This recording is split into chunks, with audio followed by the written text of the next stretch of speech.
Assalamualaikum warahmatullahi wabarakatuh. Perkenalkan, nama saya Arya Dwi Cahyono, Prodi Ekonomi Syariah kelas B dari kelompok 9 mata kuliah Pendidikan Ekonomi Islam yang diampu oleh Bapak Fakih Alirsati.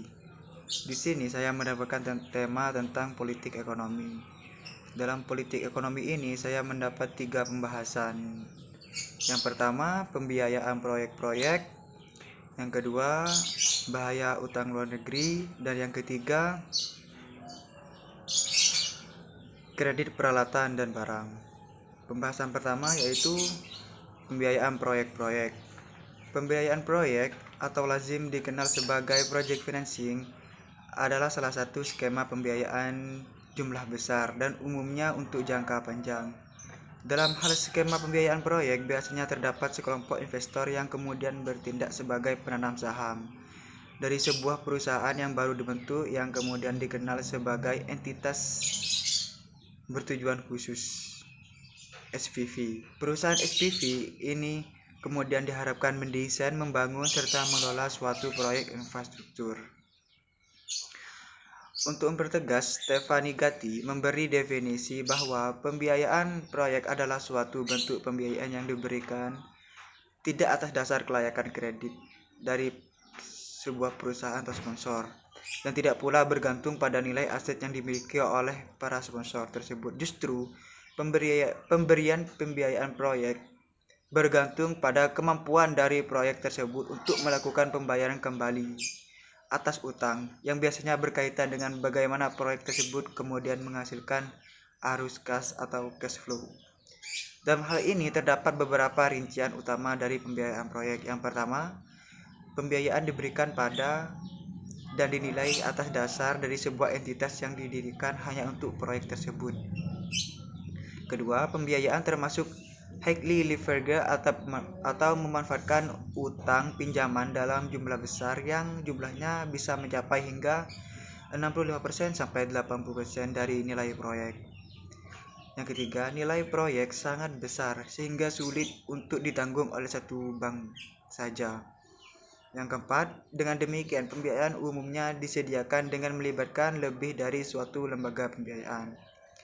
Yang kelima, lembaga jangka panjang dapat mencapai 15 hingga puluhan tahun.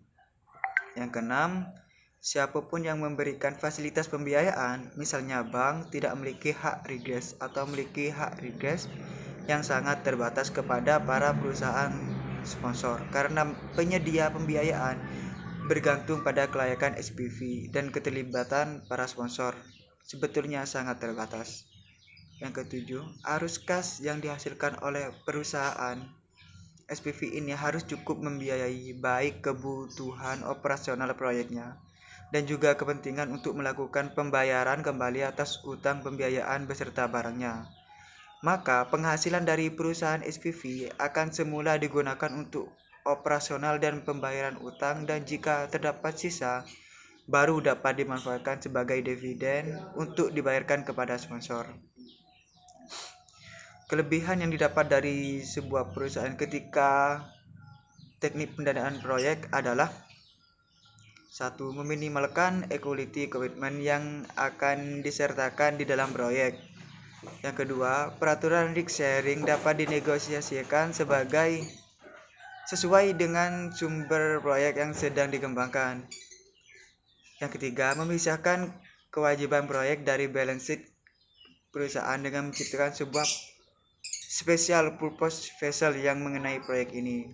Sedangkan kekurangan dari teknik pendanaan proyek ini adalah: yang pertama, negosiasi terhadap risk sharing biasanya berlangsung lama dan bisa berakibat keterlambatan atas keputusan pendanaan. Yang kedua, kreditur melihat tipe pendanaan yang seperti ini lebih beresiko. Oleh karena itu, biasanya memberikan premium yang lebih tinggi dalam memberikan pinjaman. Yang ketiga, kreditur memiliki kontrol yang besar terhadap proyek, terutama mengenai cash flow yang dihasilkan dari proyek untuk menutupi biaya operasi, pengendalian hutang, dan pembayaran dividen. Yang keempat, kreditur melihat dalam risk sharing diberlakukan peraturan jaminan sehingga terdapat biaya insuran yang lebih dibandingkan komersial yang normal. Pembahasan kedua adalah bahaya utang luar negeri. Utang luar negeri adalah hutang yang berasal dari orang-orang atau lembaga-lembaga negara lain. Utang luar negeri biasanya bersifat sukarela, kecuali ada bila sesuatu kekuasaan dari negara atas negara lain. Berdasarkan peraturan pemerintah nomor 2 tahun 2006, bahwa pinjaman luar negeri adalah setiap penerimaan negara baik dalam bentuk devisa atau devisa yang dirupiahkan, rupiah maupun dalam bentuk barang atau jasa yang diperoleh dari pemberi pinjaman luar negeri yang harus dibayar kembali dengan persyaratan tertentu. Pemberian pinjaman luar negeri adalah negara asing atau bilateral, lembaga keuangan dan lembaga non-keuangan asing dan lembaga keuangan non-asing yang berdomisili dan melakukan kegiatan usaha di luar wilayah negara Republik Indonesia. Pinjaman luar negeri dapat ditelaah dari sudut pandang yang berbeda-beda, dari sudut pandang pemberi pinjaman atau kreditor. Berikut ini adalah bahaya utang luar negeri yang perlu kita ketahui. Yang pertama, membebani APBN. Dalam APBN ini akan merumuskan jumlah pendapatan negara dan anggaran termasuk utang negara yang harus dibayarkan. Yang kedua, mengalihkan subsidi untuk bayar hutang. Jika suatu negara terus-menerus berhutang, maka anggaran belanja APBN akan meningkat dari waktu ke waktu, sehingga dapat mengurangi anggaran yang lainnya seperti subsidi untuk rakyat. Yang ketiga, menyebabkan ketergantungan dengan negara lain. Bagi negara yang memberikan utang bisa jadi mendapat keuntungan, di mana negara yang menjadi kreditur dapat menekan negara yang berhutang. Namun sebaliknya, bagi negara yang tidak bisa membayar atau lepas dari pinjaman luar negeri dapat dimanfaatkan oleh negara lain. Selain bahayanya, berikut ada juga manfaat dari utang luar negeri yang wajib diketahui. 1. Pembangunan infrastruktur bagi negara berkembang.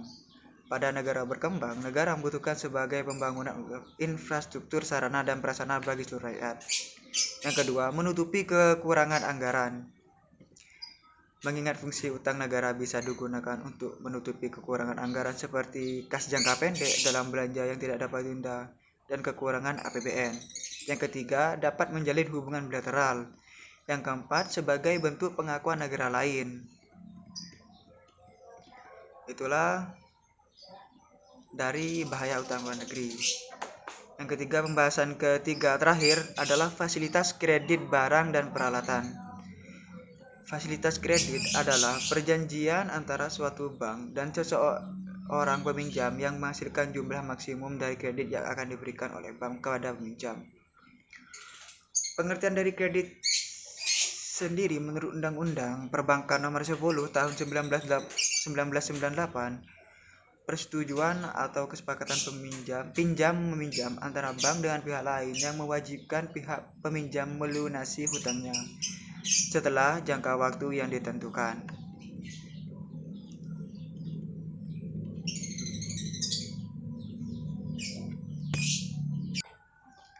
Secara umum, jenis-jenis kredit yang disalurkan oleh bank yaitu dapat dilihat dari berbagai segi. Yang pertama, dari segi kegunaan. Terdapat dua jenis kredit, yaitu kredit investasi, yaitu kredit yang digunakan untuk keperluan usaha atau membangun proyek atau pabrik baru di mana masa pemakainya untuk suatu periode yang lebih lama, dan biasanya kegunaan kredit ini adalah untuk kegiatan utama suatu perusahaan. Yang kedua, kredit modal kerja. Kredit yang digunakan dari meningkatkan keperluan meningkatkan produksi dan operasionalnya, seperti membeli bahan baku, bayar gaji pegawai atau biaya-biaya lainnya yang berkaitan dengan proses produksi.